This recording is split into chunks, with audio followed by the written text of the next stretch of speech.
What's up everyone, welcome back to my channel. Today we'll start a new chapter and it is very important and easy भी है लेकिन थोड़ा trick भी है. ये easy है, ये सेकेंड ईयर का ये तुमने आप लोगों ने स्टडी किया, लेकिन ये एज आई टोल ये इजी है, ट्रिकी है, लेकिन पूरा कंसेप्ट देने से ये बहुत इजी हो जाएगा. सो एज आई टोल आज हम नया चैप्टर स्टार्ट करेंगे and the name of the chapter is valuation of goodwill that comes under unit 1. Unit 1 का पहले जो हमने वैल्यूएशन ऑफ शेयर पूरा डिटेल डिस्कशन किया, ये यूनिट 1 का और एक पार्ट है valuation of goodwill. So goodwill क्या होता है in simple language you can say goodwill and benevolence और वेल बीइंग, और in other words we can say goodwill it's an disposition to do good, but that is an our simple सा dictionary meaning और some in normal meaning. But जब ये goodwill हम accounting का term में ले जाएंगे it has separate meaning. Simply in accounting meaning we can say goodwill is an intangible asset. Now अभी क्वेश्चन आ सकता है what is an intangible asset? तो intangible asset are those assets which cannot be seen, which cannot be touched, which don't have any physical shape but which we can feel, जिसको हम touch भी नहीं कर सकते, जिसको हम देख भी नहीं सकते, जिसका कोई फिजिकल शेप नहीं है बट जिसको हम फील कर सकते हैं, तो उसको बोलते हैं intangible. Like goodwill, goodwill Sunam, reputation, ख्याति, उसको हम क्या टच कर सकते हैं? नहीं, उसको हम टच नहीं, तो हम क्या कर सकते हैं? फील कर सकते हैं. लाइक इंडिया पाकिस्तान का मैच में जो विराट कोहली ने जो सेंचुरी लगाया, उसको उसका जो रेपुटेशन है, विराट कोहली माने king Kohli we call it ना, तो उसका जो रेपुटेशन है उसको हम क्या टच कर सकते हैं? No, which we can feel. तो इसे गुडविल. बट ये थोड़ा अच्छी तरह से बोलने से goodwill is an intangible asset, और in other words we can say goodwill are those asset which has the capacity or which has the ability to generate super profit.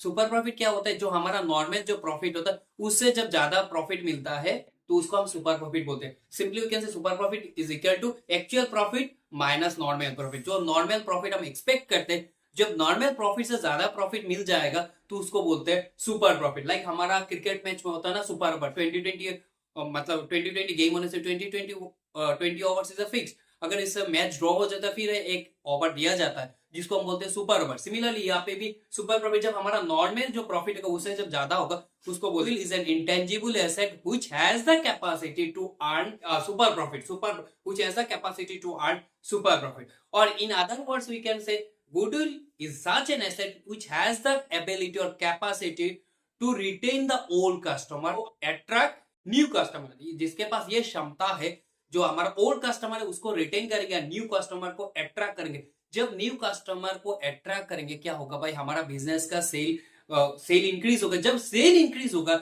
जो गुडविल का कारण जो हम नॉर्मली जो सेल कर पाते business में जो सेल कर सकते थे, गुडविल के कारण ये नॉर्मल जो सेल होगा इससे ज्यादा हो जाएगा. ये होता है गुडविल, ये होता है गुडविल का मैजिक.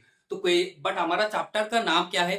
Valuation of goodwill. तो वैल्यूएशन ऑफ गुडविल में क्या होता है, हम जो गुडविल का जो अमाउंट होगा ये हम कैसे निकालेंगे, मतलब व्हाट वे, और it is a process through which the value of goodwill can be determine, उसको हम बोलते हैं valuation of goodwill.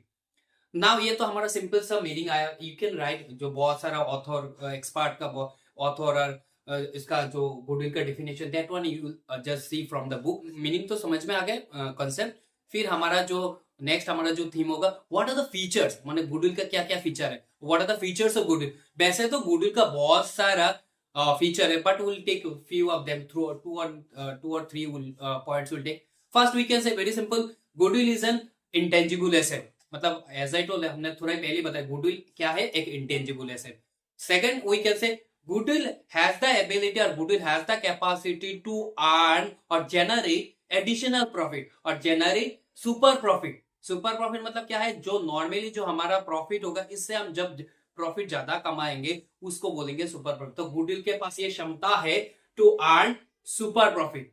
And another point we can say, third point we can say goodwill the term or the goodwill is applicable or goodwill has relevance if it is a going concern.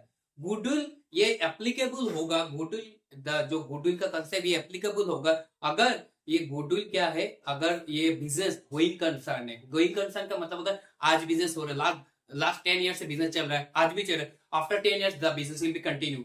तो जो business continue हो रहा है, कोई shut down कोई close नहीं होगा, तो गुडविल इसके लिए एप्लीकेबल है. गुडविल का महत्व जो है ना, इंपॉर्टेंट जो in that for going concern it has. तो ये हमारा फीचर होता है। Now if you take another concept which is there in our syllabus, what are the factors, what are the factors that affects goodwill, factors affecting goodwill simply you can say, or in another words we can say factors or determinants or ingredients of goodwill। goodwill जो होता है ना, उसका जो क्या क्या factor होता है जिससे हमारा बिजनेस का वैल्यू इंक्रीज होता है। तो बहुत सारा, वैसे तो सिंपल बहुत सारा पॉइंट है, बहुत सारा एक्सपर्ट का बहुत सारा व्यू है, simply will take few of them.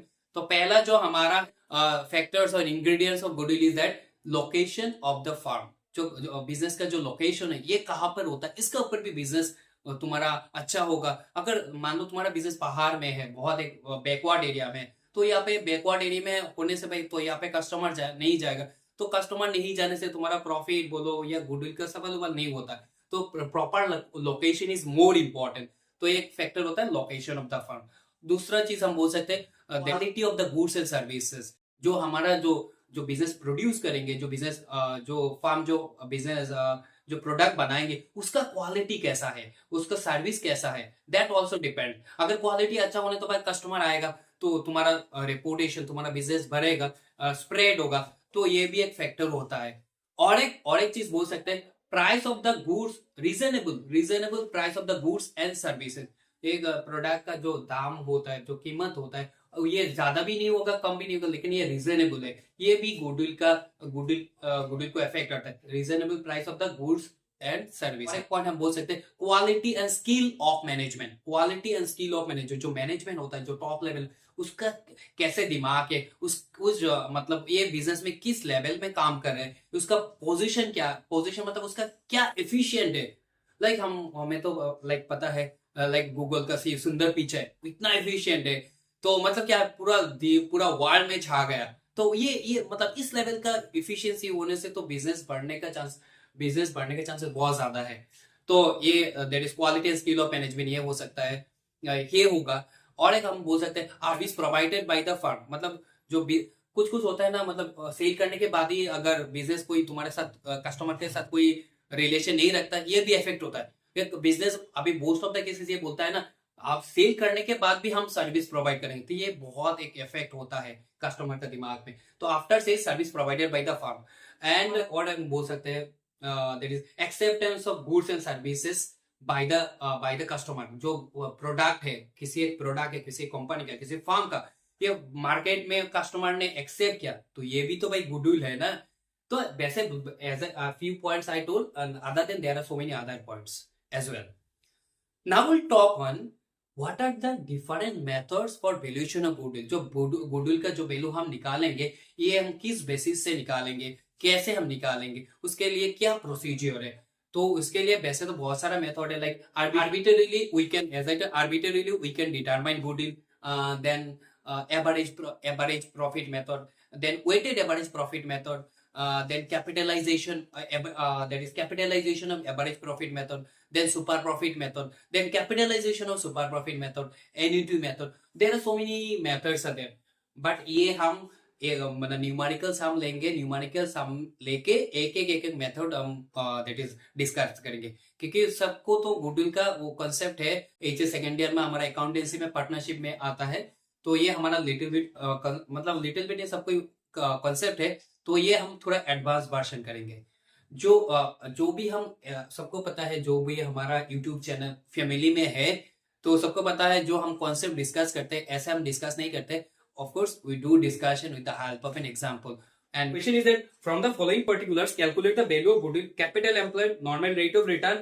Capital employed 1,50,000, normal rate of return 15% profit before tax for the last 4 years. 25, 30,000, 36,000, 49,000 tax rate, 40%. Assuming weights to the average profit. मतलब weighted ये हम weighted average profit से हम निकालेंगे goodwill. तो हम कैसे, तो सॉल्यूशन यहाँ पे हमारा जो है ना, तो पहले हम प्रॉफिट्स ले लेते हैं। प्रॉफिट्स हम ब्रैकेट में रुपीज साइन देते हैं। तो 4 इयर्स का प्रॉफिट है ना, 4 इयर्स का, तो हम 4 इयर्स का प्रॉफिट लिख लेते हैं 25,000, देन 30,000, ठीक है, 20,000, 30,000, देन 36,000,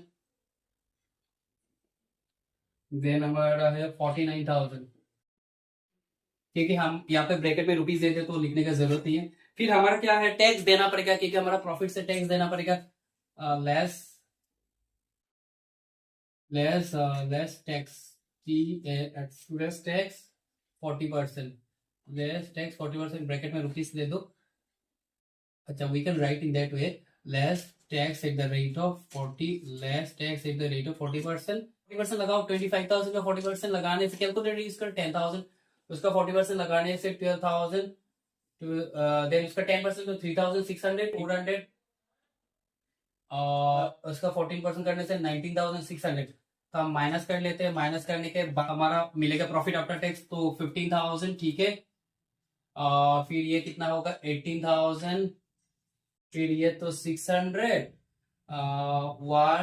21,600, ये कितना हो जाएगा, 400, तो 9,000, 29,000। ये हमारा प्रॉफिट था, हमने टैक्स दिया तो प्रॉफिट आफ्टर टैक्स मिल गया।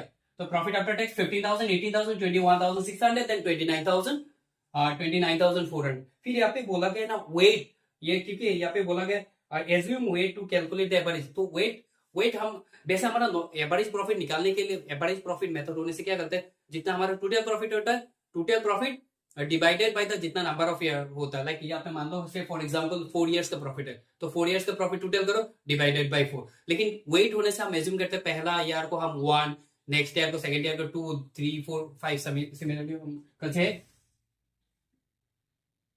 वेट्स। तो पहला ईयर को 1, देन 2, देन 3, 4, ये हम एज्यूम करते हैं ना। ऐसा तो क्वेश्चन में नहीं बोला जाएगा, लेकिन आप सबको तो सेकंड ईयर का ये बैकअप है। तो वेट हम फर्स्ट ईयर को 1, सेकंड ईयर को 2, थर्ड ईयर को 3, फोर्थ ईयर को 4, फिफ्थ ईयर होने करेंगे।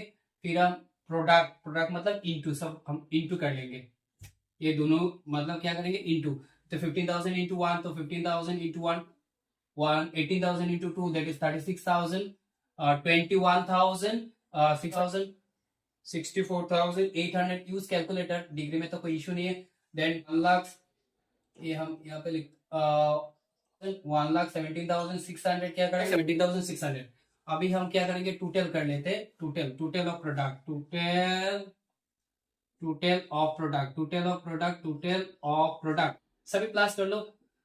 टोटल ऑफ प्रोडक्ट मतलब क्या है, 15,000 प्लस 36,000, 15,000 प्लस 36,000 प्लस 64,800 प्लस 1,17,600, सभी प्लस करने के बाद 2,33,400 क्या आएगा, 2,33,400। तभी हम क्या निकालेंगे, weighted average profit, weighted average, क्या करेंगे, weighted average profit equal to हमारा जो जितना टोटल प्रॉफिट है, 2,33,400 divided by total weight, total 1 plus 2 3, 3 plus 3 6, 6 plus 4 कितना होगा 10। मतलब ये क्या करेंगे, टोटल हमारा जो टोटल हमने किया है 2,33,400 divided by total wait 1 plus 2 plus 3 plus 4, तो एज ए रिजल्ट हमारा कितना आ जाएगा, 23,340, 23,340, ये हमारा क्या होगा, वेटेड एवरेज प्रॉफिट। ठीक है, ये हो गया हमारा। फिर देखो, ये हमें अभी निकालना है, क्योंकि ये यहाँ पे हमारा इस सम में हमें सुपर प्रॉफिट निकालना है। तो सुपर प्रॉफिट निकालने के क्योंकि हमारा यह देखो, सुपर प्रॉफिट निकालने के लिए क्या करेंगे, जो हमने वेटेड एवरेज प्रॉफिट, ये वेटेड एवरेज प्रॉफिट ये निकालना है। और यहाँ पे हमारा कुछ हिंट्स है, देखो हमने कैपिटल कितना इन्वेस्ट किया, 1,50,000, नॉर्मल रेट ऑफ रिटर्न इकाने हमारा जो है ना कैपिटल एम्प्लॉयड क्या है, कैपिटल एम्प्लॉयड है 1,50,000, नॉर्मल रेट ऑफ रिटर्न 15%। तो उसका मतलब 1,50,000 का 15% कितना है, हम जो नॉर्मली मिलने वाला था। तो full right, normal profit equal to 1,50,000, कितना है 1,50,000, 1,50,000 और normal rate of return of 15%। तो 1,50,000 का 50% करने से कितना होगा, 15,000 प्लस 7,500, मतलब 22,500। तो 22,500 मतलब क्या है, नॉर्मल प्रॉफिट का मतलब क्या है, अगर हम बिजनेस में पैसा लगाते हैं तो 22,500 मिलेगा ही मिलेगा, ये हमारा नॉर्मल है। लेकिन हमें एक्चुअल में कितना मिल गया, 23,340। इससे ज्यादा मिल गया ना, जो हमारा एक्सपेक्टेशन है एक्सपेक्टेशन से ज्यादा मिल गया, तो मतलब क्या है, you are getting the smell of super profit. Super profit है एक्सेस ऑफ एक्चुअल प्रॉफिट और average profit then the over the normal profit. जो मतलब जो एक्चुअल प्रॉफिट अगर ज्यादा, मतलब जो सिंपल लैंग्वेज में बोले से, जो एक्चुअल प्रॉफिट या एवरेज प्रॉफिट आएगा, अगर ये ज्यादा हो जाता है नॉर्मल प्रॉफिट से, तब हमारा सुपर प्रॉफिट होता है। To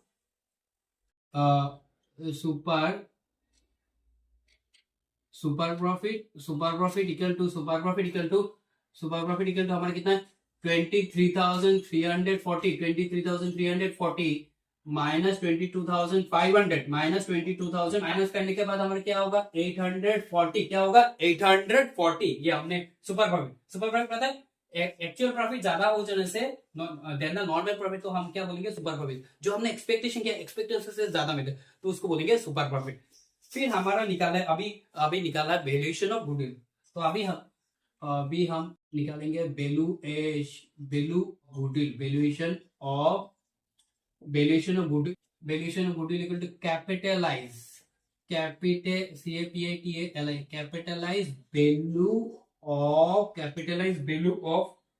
capitalise value of super profit, क्योंकि ये सुपर प्रॉफिट से निकाला है ना, तो capitalise value of super profit equal to कितना होता है, जितना हमारा super profit, capitalise value super profit, मतलब सुपर प्रॉफिट हमारा कितना, 840 इन डिवाइडेड ऊपर में 100 होगा, नीचे होगा नॉर्मल रेट ऑफ रिटर्न है 15। अगर ये हम मल्टीप्लाई करने के, तो ये आएगा दैट इज 5,600।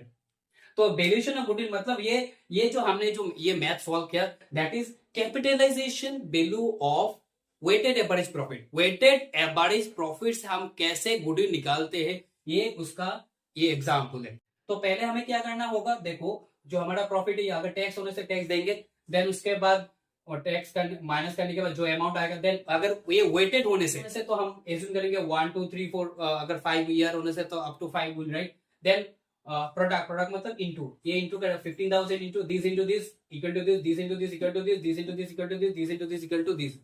फिर हम क्या करेंगे, टोटल ऑफ प्रोडक्ट सभी टोटल करेंगे 15,000, ये this plus equal to this, ठीक है। देन वेटेड एवरेज प्रॉफिट मतलब total profit, total weighted average profit divided by total wait 1 plus 2 plus 3 plus 4, तो 10, हमें वेटेड एवरेज प्रॉफिट मिल गया। फिर हमारा नॉर्मल प्रॉफिट क्या है, नॉर्मल प्रॉफिट जो जितना हमने इन्वेस्ट किया, हमें कितना एक्सपेक्टेशन था मिलेगा, तो नॉर्मल प्रॉफिट 1,50,000, उसका 15%, तो 22,500। फिर हमें सुपर प्रॉफिट निकालना है। सुपर प्रॉफिट मतलब actual profit, weighted average profit minus normal profit, weighted average profit minus normal profit, हमें सुपर प्रॉफिट मिल गया। तो हम लिखेंगे वैल्यूएशन ऑफ गुडविल, मतलब जिसका हम वैल्यूएशन ऑफ गुडविल लिखेंगे capitalize value of super profit. तो capitalise value of super profit मतलब क्या है, 840 इंटू, फॉर्मूला क्या है, 840 इंटू 100 नीचे आएगा divided by normal rate of return. यहाँ पे 15% है नॉर्मल, तो इसलिए 15%, तो ये 5,600। ये मतलब क्या है, कैपिटलाइज वैल्यू सुपर प्रॉफिट मतलब क्या है, हमें सुपर प्रॉफिट कितना मिला, सुपर प्रॉफिट 840। अब क्वेश्चन इज दैट ये 840 जब मतलब मिला है, उसका इसका जो गुडविल का जो कीमत होगा, ये गुडविल का कीमत क्या होगा, 5,600, ठीक है। सो ये जो हमने यहाँ पे डिस्कस किया, that is all about value of weighted average, capitalisation value of weighted average profit से हम कैसे गुडविल निकाल सकते हैं, ये हमने किया। तो इस एपिसोड में मीनिंग डिस्कस किया, देन हमारा फीचर, देन मेथड्स, फिर हमने एक न्यूमेरिकल सम सॉल्व किया। So this is all about today's discussion. I hope you like it and thank you for watching. Jai Hind.